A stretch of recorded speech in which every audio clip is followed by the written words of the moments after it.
January 23, 1999. Teresa Chapisky and her family were attending the New Frontier Lanes bowling alley in Tacoma, Washington for a family outing. She had taken her 2-year-old daughter, Tika Lewis, along for the day.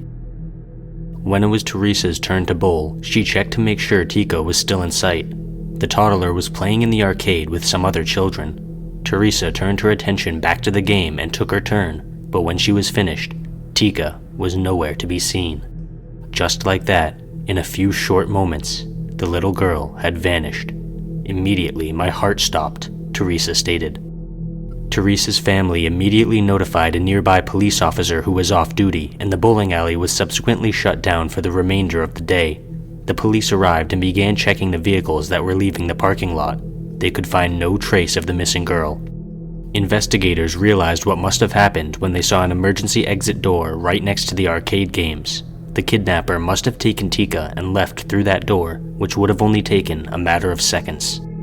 The days go by, the minutes go by, the hours go by, and there's no news. None. The police went door to door asking everyone in the general area about Tika, and they also used volunteers and canine units to scour the grounds surrounding the bowling alley. Databases of known child predators were researched, to no avail. The FBI eventually got involved and used helicopters, infrared technology, and bloodhounds to search around, but none of these efforts resulted in anything. Whoever had kidnapped Tika Lewis was clearly an expert. A witness from the bowling alley reported that they had seen a maroon Pontiac Grand Am from either the 80s or 90s speeding away from the scene shortly after the disappearance. Another witness reported seeing a Caucasian male with shoulder-length brown hair, a pockmarked face, a mustache, and a large nose following a child to one of the alley's exits. Someone claimed to have a vision about Tika's disappearance, and a child from Dallas who bore a strong resemblance to Tika was also looked into. Law enforcement received over 700 tips during the investigation, but the result was always the same: nothing. Teresa and her family only had one known enemy, Tika's biological father, but he was in prison at the time of her disappearance and was therefore ruled out as a suspect. No other suspects have ever been named in the case. Over the years, Tika's disappearance gradually froze over due to a lack of evidence, and eventually became a cold case. The authorities never found a body or even the clothes that Tika had been wearing at the time. Because of this, the Tacoma police stated that it is a possibility she is still alive and does not know she was a kidnap victim. After all, she was taken at just 2 years old, meaning that an adult Tika would have little to no memory of her kidnapping. It's possible that she was a victim of human trafficking. Other theories have arisen in the case as well. Just 2 months before Tika's disappearance, a young boy was arrested in a bowling alley bathroom. The description of the perpetrator that security guards provided bore some similarities to the description of the man from Tika's case, although without CCTV images, it's impossible to conclusively determine this connection. Furthermore, there was an attempted kidnapping at a park near the New Frontier bowling alley on the morning of Tika's disappearance. The father of the 2 children involved reported that the would-be kidnapper had fled the scene in a blue 1995 Pontiac Grand Am. There has been some speculation that the witness who saw the maroon Pontiac at the bowling alley could have been mistaken about its color due to a lack of proper lighting. It's possible that this car and the man driving were one and the same, but this theory has never been confirmed. In 2022, the Tacoma Police Department released an age-progressed image of Tika Lewis, which they distributed to local businesses. In 2024, Teresa and her family still maintain hope that Tika will be found alive. I know it's been 25 years and some people give up hope, but I can't because I think my daughter's out there somewhere. On the 25th anniversary of Tika's disappearance, her family gathered at the Tacoma Police Department for a press conference, which they hoped would reinvigorate interest in the case and possibly even generate some new leads.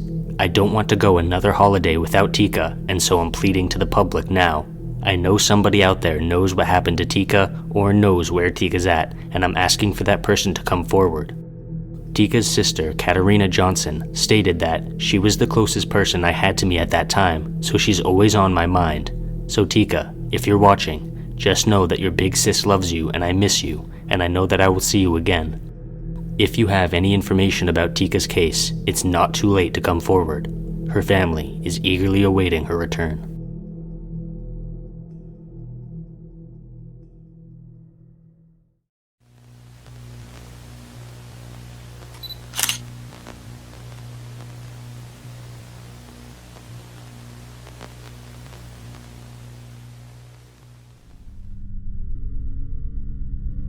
On the morning of March 18, 1965, 6-year-old Kathleen Ann Shea attended her morning classes as per usual.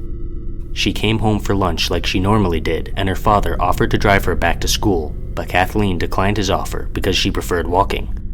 She was seen heading north between 15th Street and 16th Street in Tyrone, Pennsylvania.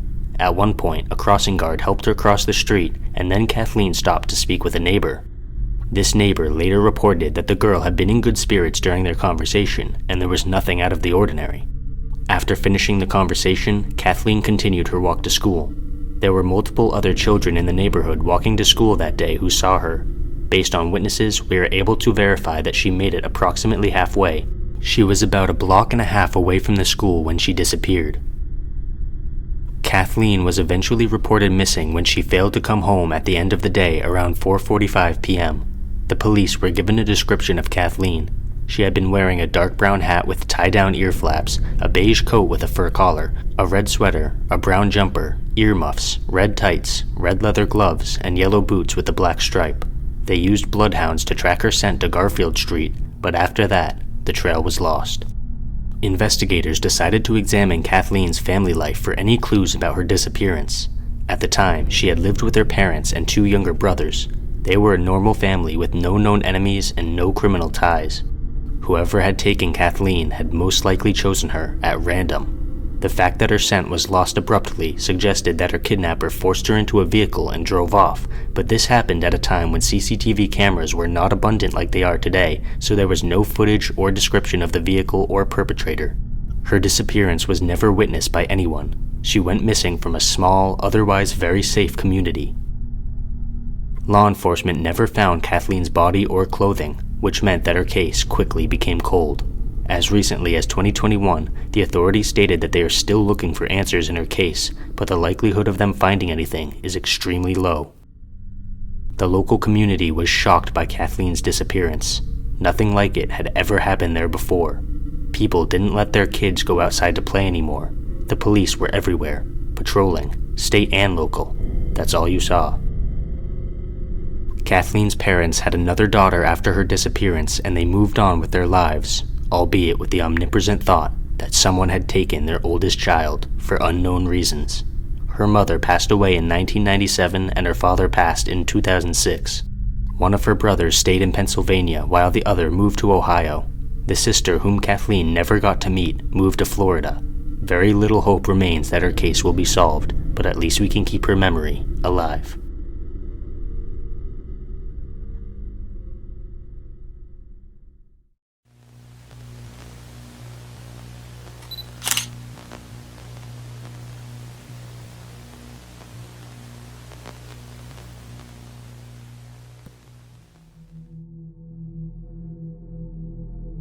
Michaela Bali was born on July 2nd of 1999 in Regina, Saskatchewan, Canada.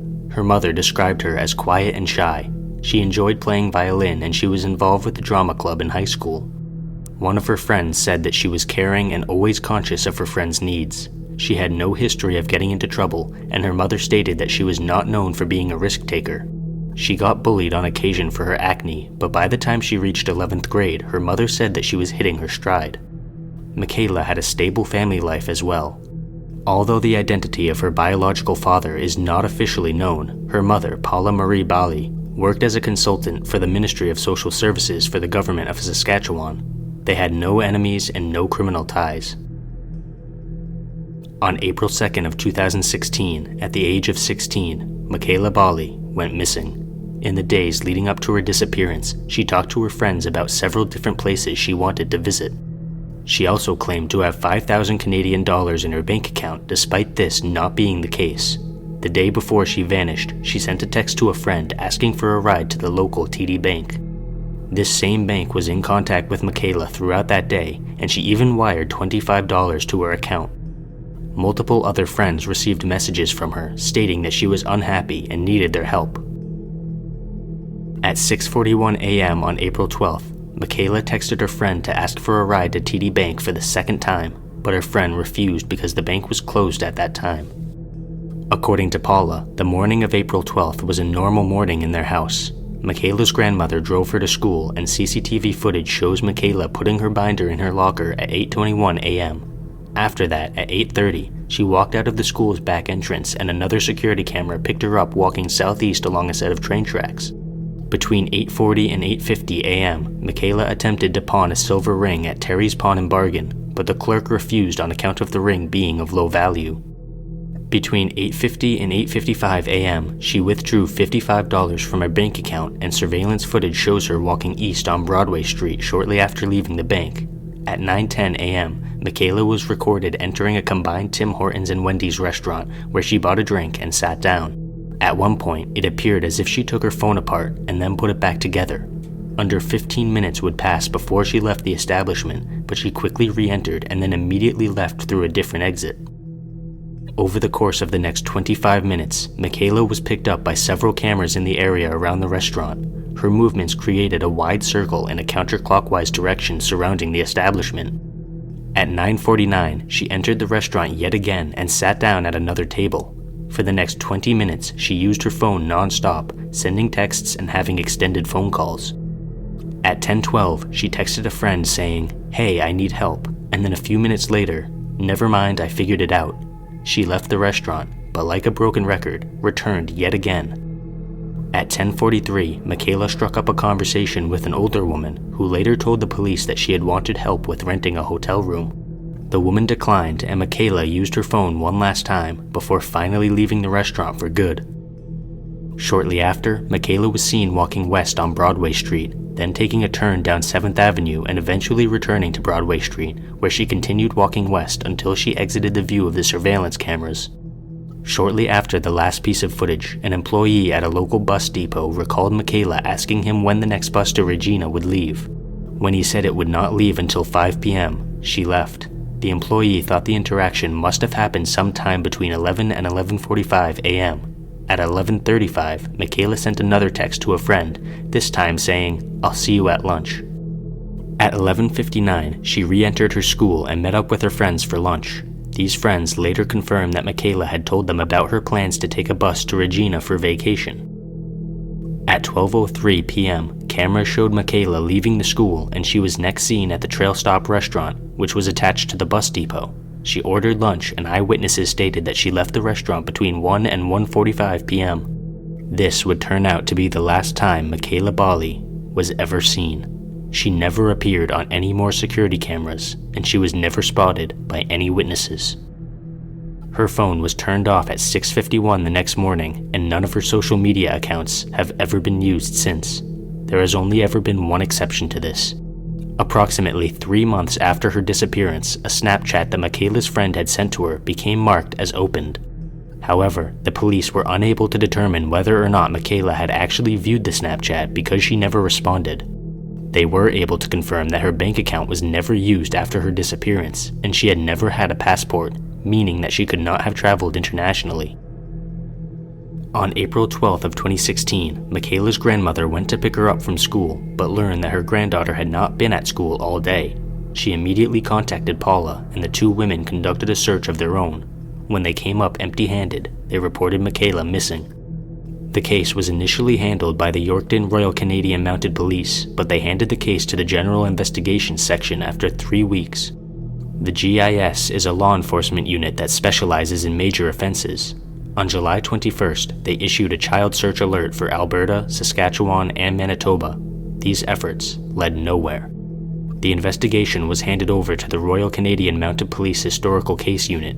On December 4th of 2017, the child search alert was expanded to encompass a larger area. Law enforcement reviewed countless hours of CCTV footage from local businesses and conducted numerous interviews with witnesses. Strangely, despite Michaela having made multiple phone calls on the day in question, not a single call was registered by her cell phone provider. This could have been linked to Michaela taking apart her phone in the restaurant, although this has never been confirmed. The police also believed that she must have been using her social media accounts to communicate. Unfortunately, obtaining records from these social media companies proved to be very difficult. In August of 2017, a renewed search effort was conducted in a wooded area near Michaela's high school, but nothing new was uncovered. At one point, law enforcement announced that they had a person of interest in the case. This person was seen leaving the Trail Stop restaurant with Michaela. He was described as stocky with muscular arms and dark hair, and he also had a large tattoo of a fiery cross on his forearm. The man eventually contacted the police and they questioned him, which did not lead anywhere. Investigators were also able to locate several online acquaintances of Michaela, and they also contacted numerous hotels in the area, but neither of these efforts uncovered anything new. Over the years, the police received hundreds of tips regarding Michaela's disappearance. On October 9th of 2016, a witness reported seeing someone who they believed was Michaela in Vancouver. Paula traveled to Vancouver and initiated a poster campaign to help locate her daughter, but this resulted in another dead end. In 2017, the police of the Tsuut'ina Nation in Alberta reported that Michaela may have attended an event at the Grey Eagle Entertainment Center. Again, this was a dead end. On August 8th of 2019, Paula received a phone call from a man who claimed to have seen Michaela in Edmonton, Alberta. Paula told the man that she was considering going to Alberta in order to search for her daughter, but this was also unsuccessful.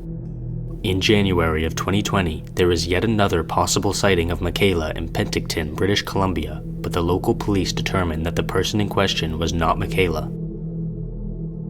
The Bali family worked non-stop to help the investigation. They involved the National Center for Missing and Exploited Children, collected tens of thousands of dollars to help the search effort and offer a reward for information, gave interviews on podcasts, and even contributed information to a television program called Still Searching: The Disappearance of Michaela Bali. Despite these extensive efforts, there is no information today that we did not have back in 2016. There are three prominent theories in Michaela's disappearance. The first is that she ran away and started a new life for herself, or at least tried to. Some of her social media posts suggested that she was unhappy with her life, but Paula pointed out that these posts were old and not necessarily relevant to the case. Furthermore, Michaela's acne medication and money were still in the house, indicating that she had not vanished intentionally. A second theory suggests that she may have been the victim of human trafficking. In 2019, the Canadian government reported that human trafficking had become a major problem in certain areas of the country, and one of the hubs mentioned in the report was Regina, the same place Michaela had wanted to go for vacation. Yorkton, the place Michaela had disappeared from, was also directly in the center of the various hubs. This theory has never been conclusively substantiated, but it remains a possibility. The final major theory is that Michaela became the victim of an online predator. She had used social media extensively before her disappearance, and her Snapchat account even stated, "Looking for Snapchat friends because I have none in real life. Add me." Michaela's friends admitted that they did not know who she may have been in contact with, and this theory remains a strong possibility to this day. Sadly, we still don't know Michaela's fate for certain. Hopefully this will change, but until it does, all we can do is speculate.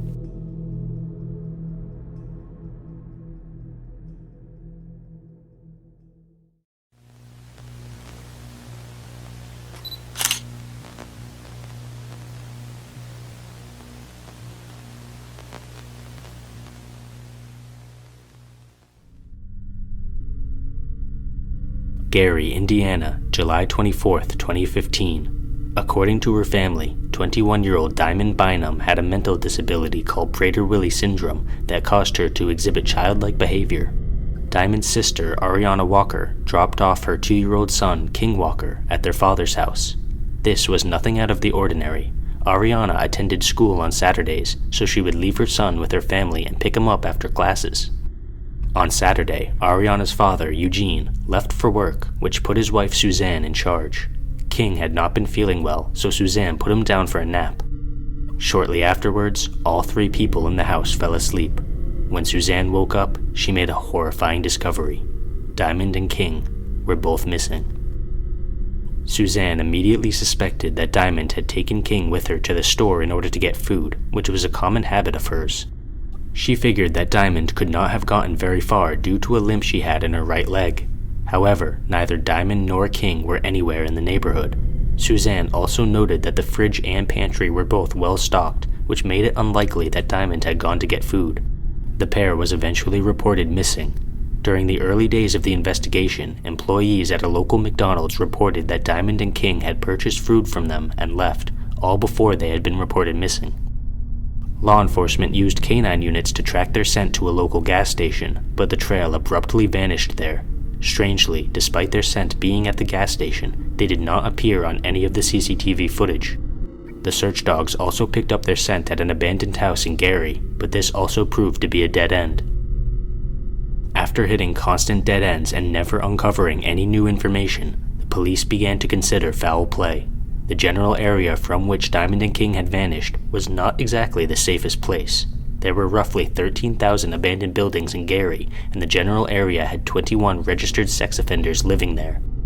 In fact, a 34-year-old local was named as a person of interest, but this lead did not produce any new discoveries. Over the years, the investigation stagnated and the case went cold. The Bynum family became extremely frustrated with the investigators, who had refused to issue a silver alert until a month after the disappearance. For context, a silver alert is very similar to an amber alert, with the exception that silver alerts are not limited to minors. Silver alerts are most often used in situations where people with mental disabilities go missing. Diamond's condition should have qualified for a silver alert immediately, but it took a full month for one to be issued. The Bynum family has also stated that law enforcement never even bothered to ask the FBI for assistance in the investigation, and they never received copies of police reports. To this day, the case remains unsolved. There have been numerous events related to the case over the years, including media coverage and gatherings to raise awareness. Unfortunately, neither Diamond nor King have ever been found. There are a number of theories in this case, including an accident and foul play. It's possible that Diamond and King were kidnapped from the street by an opportunist, but it's also possible that only one of them was targeted while the other was ignored. Just because they both went missing together doesn't mean they met the same fate. Furthermore, the area of Gary from which they vanished has a lot of abandoned property, which makes it possible for one or both of the victims to have perished out of sight and never be found. It's also entirely possible that a kidnapper brought them outside of Gary, but that is also not necessarily the case. The sad truth is that not much is known for certain about this case. The only thing we can say for sure is that it deserves more attention. Diamond and King did not deserve to go missing, and the investigation should have been more thorough. Regardless of your views on law enforcement, more could have been done to gather information about their disappearance. Hopefully, more information will come to light eventually so that the Bynum and Walker families can have some closure.